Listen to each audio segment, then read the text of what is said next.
Hello students. पिछले video में हमने बात की थी कंसेप्ट ऑफ मनी सप्लाई, जिसमें हमने मनी सप्लाई क्या है के बारे में देखा था। और यहाँ हम बात करेंगे मेजरमेंट्स ऑफ मनी सप्लाई, यानी मुद्रा की पूर्ति के माप क्या हैं, मेजरमेंट क्या हैं, मेजरमेंट्स ऑफ मनी सप्लाई या सप्लाई ऑफ मनी कह सकते हैं। तो देखिए, हमने पिछले वीडियो में देखा था कि यदि हम इंडिया के संदर्भ में देखते हैं तो 1968 तक हमारे देश में मुद्रा की पूर्ति का केवल एक ही माप था, M1। M1 का मतलब है C plus DD plus OD। इसको हम आगे देखेंगे। लेकिन 1968 से, ये तो 68 तक है, लेकिन यहाँ 1968 से 1977 तक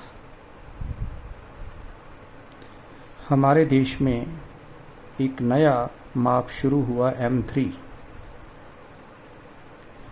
जिसमें सावधि जमाएं यानी म्यादी जमाएं कह सकते हैं या टाइम डिपॉजिट कह सकते हैं, टाइम डिपॉजिट को भी शामिल कर लिया गया।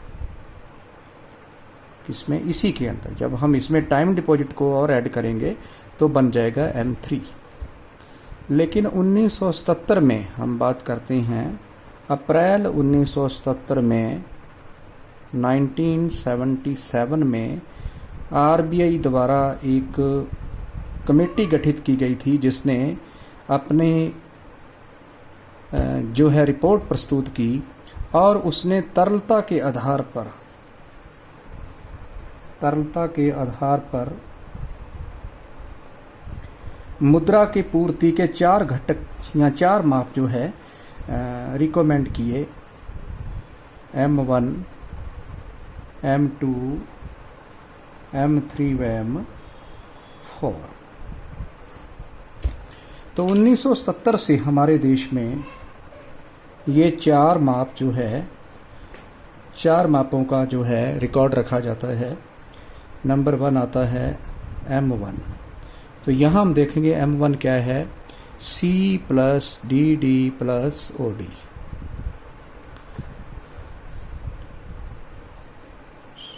यहाँ है C है जनता के पास करेंसी, जो हमारी जनता है, जो आम लोग हैं, उनके पास जो पैसा है, जो करेंसी है, उसको हम C के नाम से, या कैश मनी है, इसको हम नकदी भी कह सकते हैं। जनता के पास नकदी,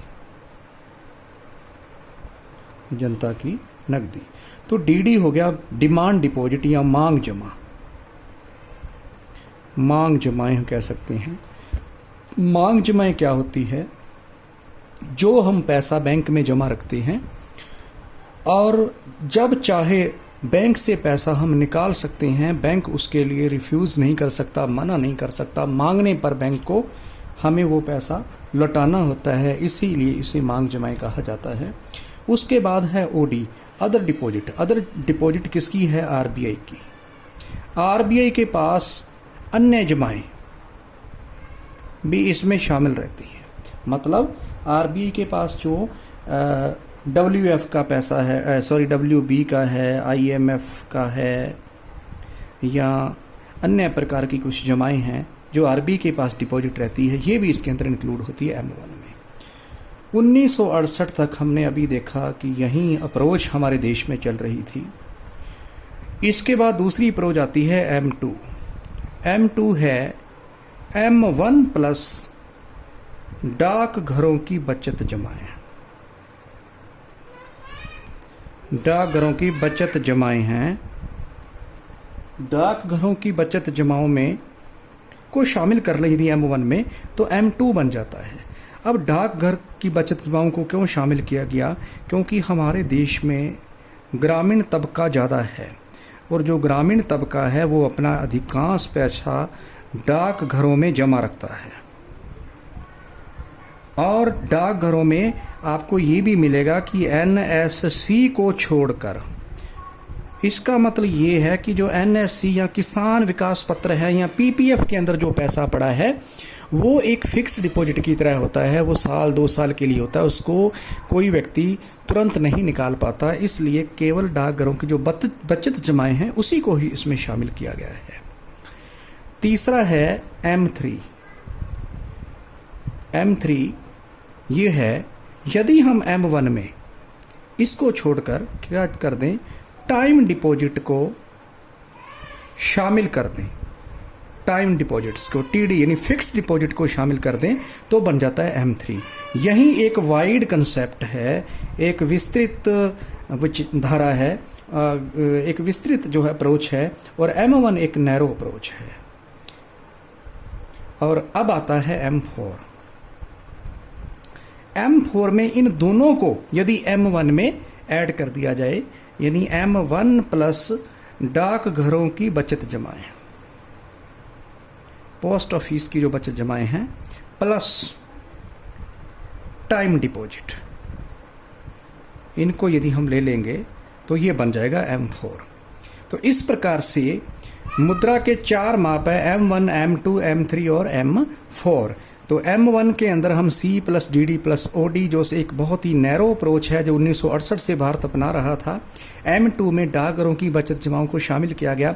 M3 में टाइम डिपॉजिट को इंक्लूड कर दिया गया, तो M3 बन गया, जो हमें विस्तृत हमारी विचारधारा है। आज हमारे देश में जब भी मुद्रा की पूर्ति की बात होती है तो हम M3 को ही महत्व देते हैं, ठीक है। और M4 एक अति विस्तृत है जिसके अंदर इन दोनों को शामिल कर लिया जाता है, लेकिन मौद्रिक नीति के आधार पर सबसे अधिक महत्वपूर्ण कोई अप्रोच है तो वो है M3। और अधिकांश तरह क्वेश्चन भी पूछा जाता है RPSC में या किसी और कॉम्पिटिटिव एग्जाम में। तो नैरो अप्रोच क्या है तो M1, और विस्तृत अप्रोच क्या है या वाइड अप्रोच क्या है तो हम M4 नहीं, हम उसके लिए यूज करेंगे M3। अब आता है कि इन चारों का अलग अलग क्या महत्व है। तो देखिए, इनको तरलता के आधार पर, लिक्विडिटी के आधार पर जो है इसको बांटा गया है, तरलता, और दूसरा है आकार या साइज, हम यूं कहें साइज के आधार पर या फिर लिक्विडिटी के आधार पर। तो M1 जो है वो सबसे अधिक तरल है, तरलता की दृष्टि से सबसे अधिक तरल है M1। जब चाहे पैसा हम निकाल सकते हैं, जब चाहे पैसा जमा कर सकते हैं, यानी तुरंत पैसा इसमें निकाला जा सकता है, तरलता सबसे ज़्यादा है। M2 में तरलता कुछ कम है क्योंकि इसमें डाकघरों की बचत जमाओं को शामिल किया गया है, और डाकघरों की बचत जमाओं का भी एक नियम है कि हम 15 दिन में या सप्ताह में 1 या 2 बार पैसे निकाल सकते हैं, इसलिए इसमें इससे कुछ तरलता कम हो जाती है। और M2 से M3 उससे भी कम तरल है क्योंकि इसके अंदर टाइम डिपॉजिट को लिया गया है। टाइम डिपॉजिट जो है वो हम जानते हैं कि कोई 6 मंथ के लिए, कोई साल के लिए, कोई 2 साल के लिए FD करवाता है तो उससे पहले उस पैसे को नहीं निकाल सकता। यदि उस पैसे को विड्रॉ करवाता है तो उसको कुछ पनिशमेंट के रूप में कुछ जो है इंटरेस्ट लेने, ब्याज की बजाय कुछ देना पड़ता है उसमें। और M4 सबसे कम तरल मानी जाएगी, इसलिए तरलता की दृष्टि से देखें तो M1 से कम M2, M2 से कम M3, M3 से कम M4, यानी M1 सबसे अधिक तरल है और M4 सबसे कम तरल है, ये सबसे कम तरल है, और M जो 4 है वो सबसे अधिक तरल है। और आकार की दृष्टि से देखें, सबसे बड़ी क्या है, सबसे छोटी क्या है, तो M1 सबसे छोटी साइज है, उससे बड़ा साइज हो जाएगा M2, उससे बड़ा साइज हो जाएगा M3, और सबसे बड़ा साइज हो जाएगा M4। यदि हम मुद्रा की पूर्ति का साइज देखें, आकार देखें, तो M1 नैरो है और M4 सबसे विस्तृत है, लेकिन हम विस्तृत किसको मानकर चलते हैं, M3 को। तो देखिए, ये हमने देखा मुद्रा की पूर्ति के 4 माप जो हैं।